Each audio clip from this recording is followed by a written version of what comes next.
Hello, good morning, student. So, today we are going to see our next chapter. The chapter name is Pastoralist in the Modern World. This is the history chapter. So, let's see what we have in this chapter here.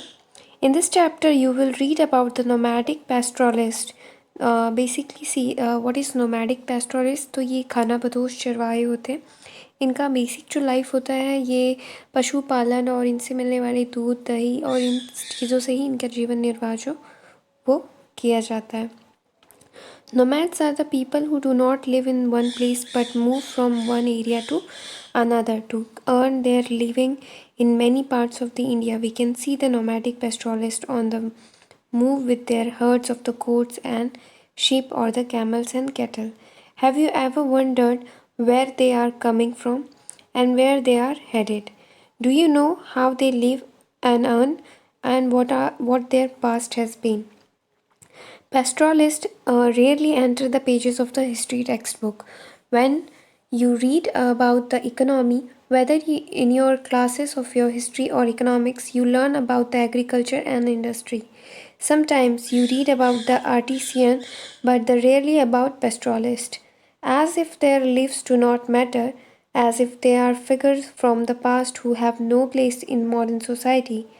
In this chapter, you will see how the pastoralism has been important societies like India and Africa. You will read about the way colonialism impacted their lives and how they have coped with the pressures of the modern society. And the chapter you will first focus on India and the Africa. अब देखिए यहाँ पे जो है पेस्ट्रोलिस्ट के बारे में बताया गया है. फिर बेसिकली जो है इस चैप्टर का फोकस जो है सबसे पहले इंडियन पेस्ट्रोलिस्ट और जो अफ्रीकन है उनके बारे में बताया गया, उनकी लाइफ स्टाइल और लिविंग के बारे में बताया गया है.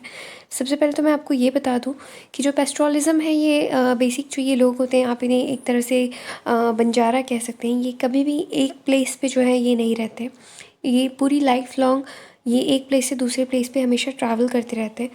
अब क्योंकि ये चैप्टर ये पूछना चाह रहा है आपसे कि आप ये जानते हैं कि ये किस तरह से लिव कर रहे हैं, किस तरह से खा रहे हैं या किस तरह से ये पैसे कमा रहे हैं, किस तरह से इनकी ज़िंदगी चल रही है. तो अगर आपको पता है तो ठीक है, अगर आपको नहीं पता है तो मैं आपको बता दूँ. ये जो है बेसिकली कभी किसी एक प्लेस पे नहीं रहते. इनका अर्न करने का तरीका, इनकी डेली रोज़ी रोटी जो है वो कुछ इस तरह से चलती है. कुछ लोग डेली वेजेस पे काम करते हैं, कुछ लोग अपना एक छोटा मोटा बिजनेस करते हैं. जैसे मान लीजिए आपने देखा होगा रोड पे कई बार बच्चे और या कोई औरतें या आदमी नए नए टाइप के खिलौने आपके पास लेके आते हैं, नई नई तरह की चीज़ें आपके पास लेके आते हैं और बेचने की कोशिश करते हैं. उनका पहनावा और उनका उड़ावा हर चीज़ तरह से एकदम अलग होता है. तो इस तरह से ये जो है पैसे कमाते हैं. अब जो खाना बदोश चरवाहे होते हैं वो किस तरह से होते हैं, उनकी फैमिली जो है बेसिकली पशुपालन पे बेस्ड ऑन होती है. जैसे कि कैटल्स हैं, कैमल्स हैं, या फिर हम अगर बात करें गोट्स की या शिप्स की, तो बेसिकली वो इनको ही पालते हैं और इनके दूध को बेच के या इनके दूध से ही इनका जीवन निर्वाह जो है वो होता है. तो इसी के बारे में हम इस चैप्टर में देखेंगे. अब चलिए देखते हैं हम आगे क्या है. So the first point is pastoral nomads and their movements. अब वो किस तरह के होते हैं और किस तरह का उनका मूवमेंट है, चलिए हम देखते हैं किस तरह से वो रहते हैं. Even today, the Gujjar Bakarwals of Jammu and Kashmir are great herders of the goat and sheep. Many of them migrated to this region in the 19th century in search of pastures for their animals. Gradually, over the decades, they established themselves in the area and moved annually between their summer and winter grazing grounds. In winter, when the high mountains were covered with the snow, they lived with their herds in the low hills of the Siwalik range. The dry scrub forest here provided a pasture for their herds. By the end of April, they began their northern march for their summer grazing grounds. Several households came together for his journey, forming what is known as the Kafila. They crossed the Pir Panjal passes and entered to the valley of the Kashmir. With onset of the summer and the snow melted and the mountainside were lush green, the variety of grasses that sprouted provide a rich nutrition forage of the animal herds. By end September, the Bakarwals were on move again, and this time on the downward journey back to their winter base. When the high mountains were covered with the snow, the herds were grazed in the low hills. In a different area of mountain, the Gaddis shipwrights of the Himachal Pradesh had a similar cycle of the seasonal movement. They too spent their winter in the low hills of the Shivalik range, grazing their flocks in the scrub forest. By April, they moved north, spent to the summer in Lahul and Spiti. When the snow melted, the high passes were clear. Many of them moved to the high mountain. अब देखिए जो mountain की बात की जा रही है यहाँ पे, तो मैं आपको बता दूँ यहाँ पे बताया क्या जा रहा है। जैसे कि जो चरवाहे होते हैं, बेसिकली जो गुज्जर भी हैं, वो ये सब क्या है, ये बहुत ज़्यादा पशुपालन करते हैं। जैसे लाइक कि गोट हो गई या शिप हो गई, इनको बहुत ज़्यादा पाला जाता है इनके द्वारा। और कई सारे लोग जो हैं, जो नोमैड्स हैं, जो पेस्टोरल नोमैड्स हैं, वो माइग्रेट किए थे इस रीजन में काफ़ी टाइम पहले एनिमल्स के खाने के लिए, कि वो खा सके। तो यहाँ पे जैसे कि हम जानते हैं, जो जम्मू और कश्मीर का यानी पीर पंजाल का इलाका है, वो किस तरह का है, काफ़ी ठंडा है। तो यहाँ पे क्या होता है, जब भी विंटर होती है तो उस टाइम पे यहाँ पे बर्फ़ काफ़ी ज़्यादा जमी होती है। तो बर्फ़ जब बहुत ज़्यादा जमी होती है, तब जो भी गोट्स या दूसरे शिप्स हैं, इनके खाने के लिए जो ग्रीनरी है वो मिल पाना बहुत मुश्किल होती है, क्योंकि जितना ऊपर के हिस्से की बात की जाए माउंटेन की, वो ज़्यादा से ज़्यादा हिस्सा जो है बर्फ़ से ढका होता है, और नीचे का हिस्सा ज़्यादातर नहीं, बहुत ही कम रेयर पाया जाता है कि वहाँ पे ग्रीनरी बची हो। तो यही होता है कि वो उन चीज़ों को खा के ज़िंदा रहते हैं। और यही चीज़ जो है बेसिकली चेंज हो जाती है जैसे ही कि समर आता है। तब जो है ज़्यादा से ज़्यादा जो चरवाहे हैं, अपने पशुओं को लेके पहाड़ में ऊपर तक जाते हैं, ताकि वो अपना खा पी सकें।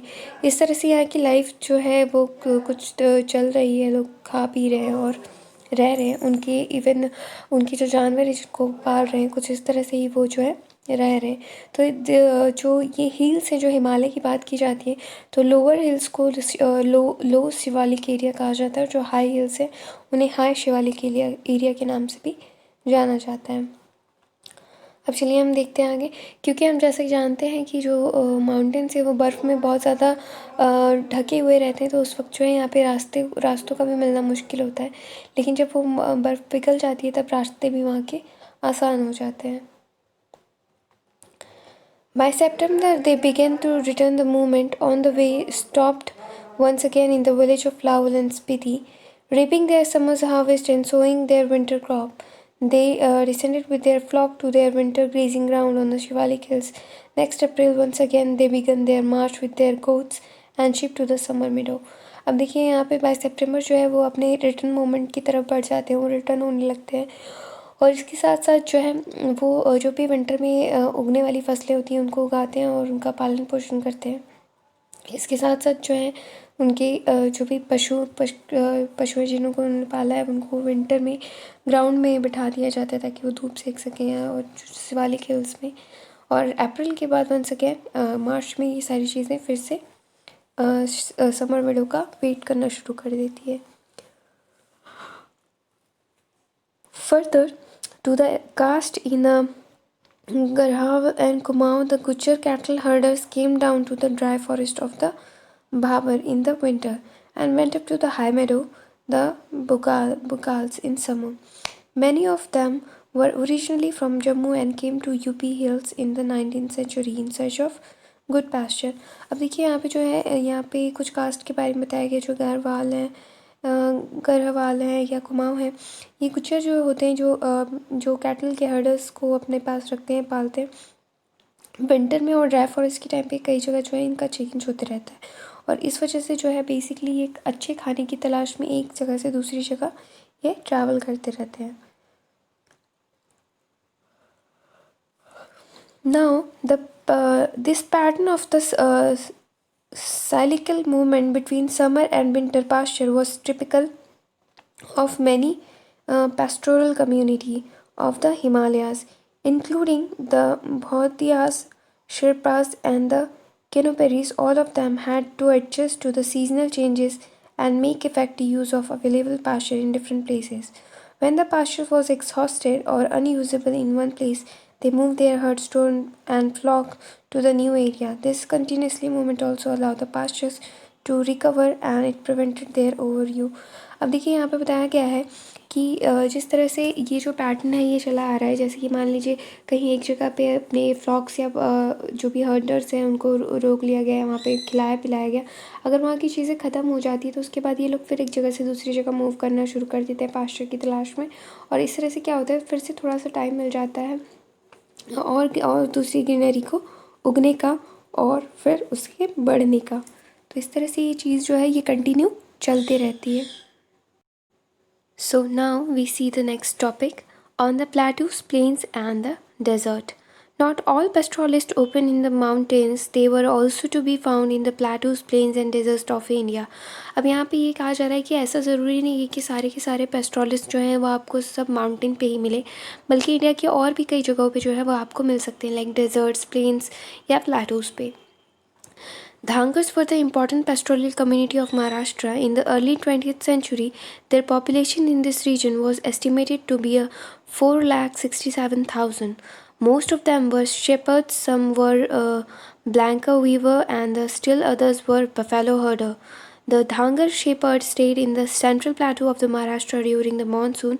This was a semi-arid region with a low rainfall and poor soil. It was covered with a thorny scrub, nothing but dry crops like bajra could be sown here in the monsoon. This tract became a vast grazing ground for Dhangar flocks. By October, the Dhangar harvested their bajra and started on their move west. After a march of about a month, they reached to the Konkan. This was a flourishing agricultural tract with a high rainfall and rich soil. Here, the shepherd were welcomed by the Konkani peasants. After the Kharif harvest was cut at this time, the field had been fertilized and made ready for the Rabi harvest. The hunger flocks manured the fields and fed on the stubble. The Konkani peasants also have gave supplies for the rice, which shepherds took back to the plateau, where grain was scarce with the onset of the monsoon. The Dhangar left to the Konkan and the coastal area of their flock and returned to their settlements on the dry plateau. The ship could not tolerate wait the monsoon condition. अब देखिए जो यहाँ पे बताया गया है, जो धांगर्स हैं वो बेसिकली बहुत ज़्यादा इंपॉर्टेंट कम्युनिटी है महाराष्ट्र के पेस्ट्रोल में। इनकी पॉपुलेशन जो है अर्ली सेंचुरी में एस्टिमेटेड अराउंड 4,67,000 थी। अब धीरे धीरे ये बढ़ती जा रही है। अब इनका बेसिक काम क्या होता है, कई लोगों में जो है इनमें से जो है मानसून की चीज़ें करने का काम, मतलब उनकी रिलेटेड चीज़ें बनाने का काम करते हैं। कई लोग जो है बेसिकली हम जो ठंडी में चीज़ें ब्लैंकेट्स वगैरह उड़ते हैं उनको वीव करने का काम करते हैं। कई लोग जो है बफेलो हर्ड होते हैं। तो इस तरह से इनके कई तरह के काम होते हैं। और बाय अक्टूबर जो है धांगर ये बाजरा जो है स्टार्ट करते हैं हार्वेस्ट करना। और इस तरह से जो है ये धीरे धीरे हर तरह की चीज़ों को बढ़ाते हैं। कई तरह के रिच सॉइल जो है वो प्रोड्यूस करते हैं। तो इस तरह से कई सारी चीज़ें जो फसलें हैं, रबी की फसलें, खरीफ की फसलें हैं, स्टेबल हैं, ये बेसिकली इन सारी चीज़ों को उगाते हैं और इनसे अपना जीवन निर्वाह करते हैं। यही सारी चीज़ें जो है इस पैराग्राफ में बताई गई हैं। You just read it out once. Now here we'll see the next page. At Karnataka, the Andhra Pradesh, again the dry central plateau was covered with the stone and the grass, inhabited by the cattle, goat and sheep herders. The Gallows herded cattle, the Kumrao and Kurbas reared, cultivated a small patches of land, engaged in a variety. Now, Banjaras were yet another well-known group of graziers. They were to be found in the village of Uttar Pradesh, Punjab, Rajasthan, Madhya Pradesh and Maharashtra in search of good pasture land for their cattle. They moved over a long distance, selling up plough cattle and the other goods to the villagers in exchange of grain and the fodder. अब देखिए यहाँ पे बताया गया है कि कई तरह के जो लोग हैं ये कहाँ कहाँ अलग अलग तरह variety of things, variety of trade को जो है ये फॉलो करते हैं ताकि ये वहाँ पे रह सकें और खा सकें। इवन अपने जो कैटल्स हैं उनको बेच के अगर उनकी जगह कुछ वो लेके रह सके। तो इस तरह की इनकी लाइफस्टाइल रहती है और इस तरह से कई सारे स्टेट, कई सारी सिटीज़ में जो है बेसिकली ये ट्रैवल करते रहते हैं और कई जगह जो है अदर गुड्स को बेच के in exchange of their grain और food for the purpose of fodder they do the trading. In the desert of Rajasthan, lived in the Raikas, the rainfall in the region was meager and uncertain. On cultivated land, harvested fluctuated every year. Over vast stretches, no crop could be grown. So the Raikas combined the cultivation with the pastoralism during the monsoon. The Raikas of the Barmer and the Jaisalmer, Jodhpur and the Bikaner stayed in their home villages, where the pasture was available by October when these grazing grounds were dry and exhausted. They moved out in search of the other pasture and the water and returned again during the next monsoon. One group of Raikas, known as Maru, Raika herded camels and the another group reared sheep and goat. अब देखिए यहाँ पे बताया गया है कि जो basically जो राजस्थानी है वहाँ के जो इस तरह के पेस्टोरलिज्म है उनको बेसिकली रायकास बोलते हैं। और इनका जो है ये इनका रीजन अनसर्टेन है, कभी भी कहीं भी कई तरह की जो इनका कल्टीवेशन जो है फ्लक्चुएटेड होता है अकॉर्डिंग टू द ईयर।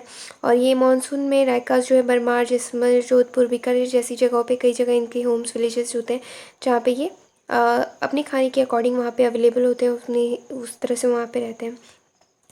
इसके साथ साथ जो है इनका जो एक ग्रुप है रायकास का, उन्हें मारू भी कहते हैं। रायकास जो है बेसिकली ये कैमल्स को पालते हैं और इसका जो अदर ग्रुप है वो बेसिकली शिप और गोट को पालते हैं। तो इस तरह से इनका जो है ये ट्रेडिंग चलता है। इसके साथ साथ so we see that the life of this pastoral groups was sustained by a careful consideration of a host of a factor.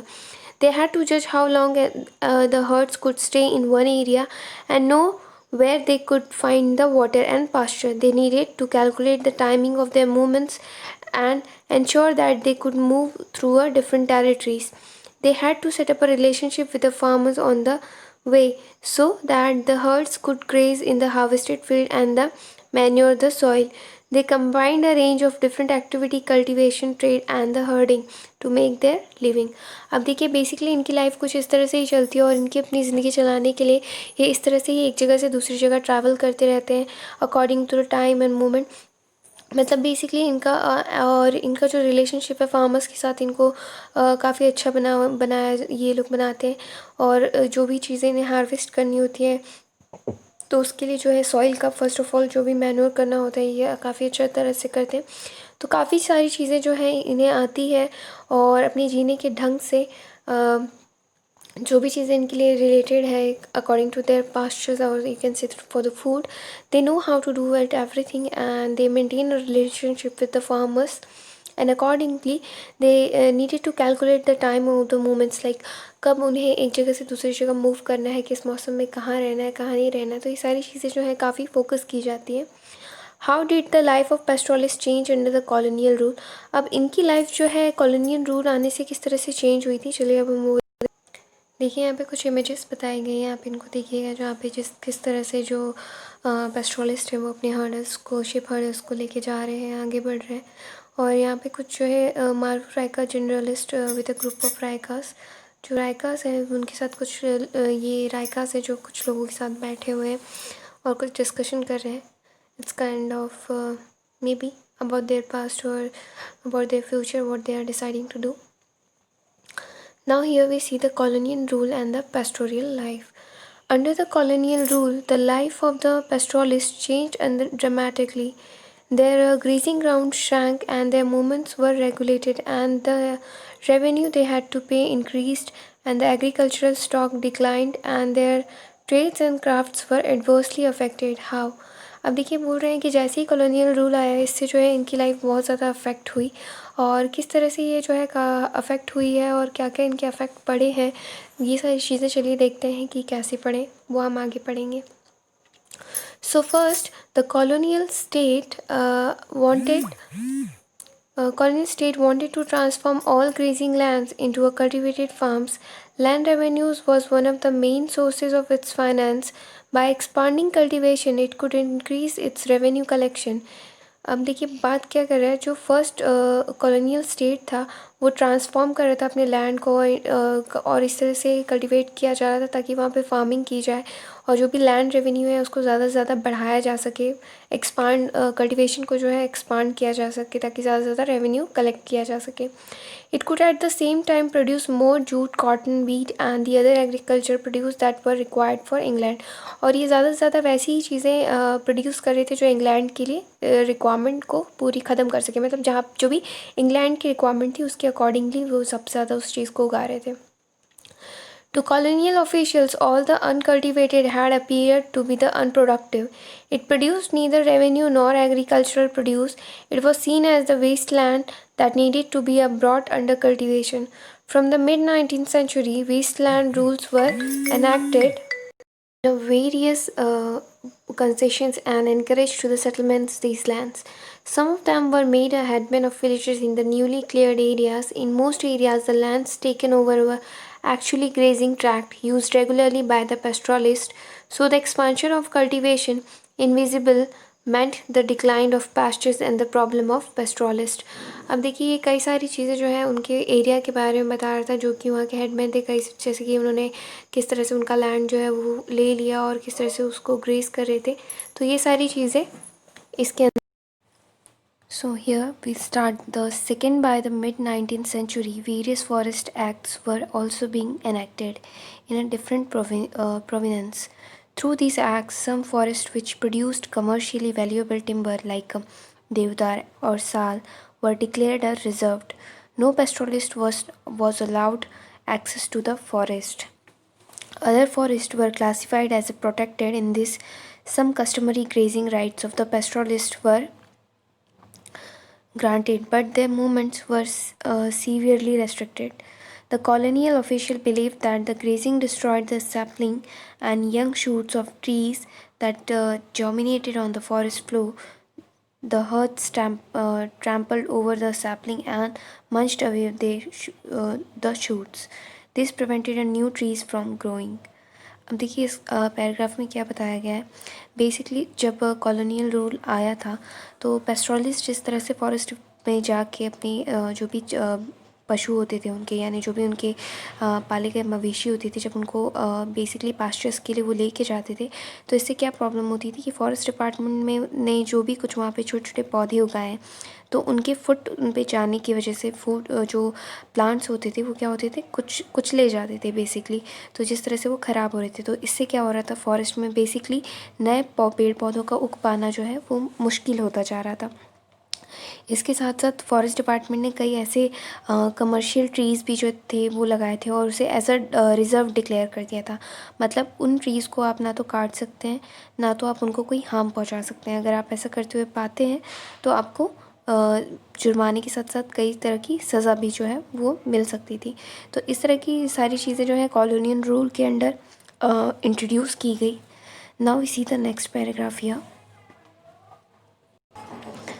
This forest acts change the lives of pastoralist. और इस तरह के जो एक्ट्स चेंज हुए थे और इन वजह से पेस्ट्रोलिस्ट की जो लाइफ थी वो काफ़ी चेंज हो गई थी.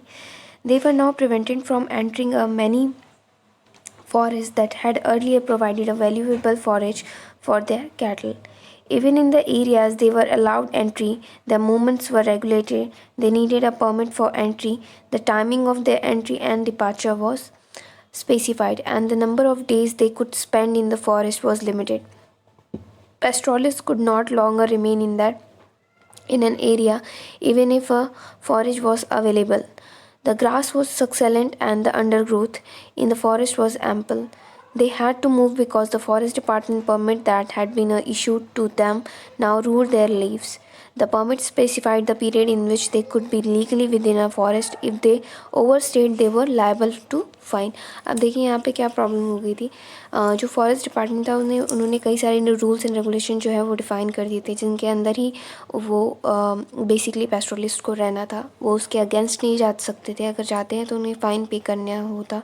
तो इस तरह से क्या होता, कुछ जो टाइम पीरियड बांध दिया गया था कि पर्टिकुलर इस टाइम पे आके आप फॉरेस्ट में रह सकते हैं, या अपने जो भी एनिमल्स हैं उनके पास्चर्स के लिए आप उनको ले जा सकते हैं.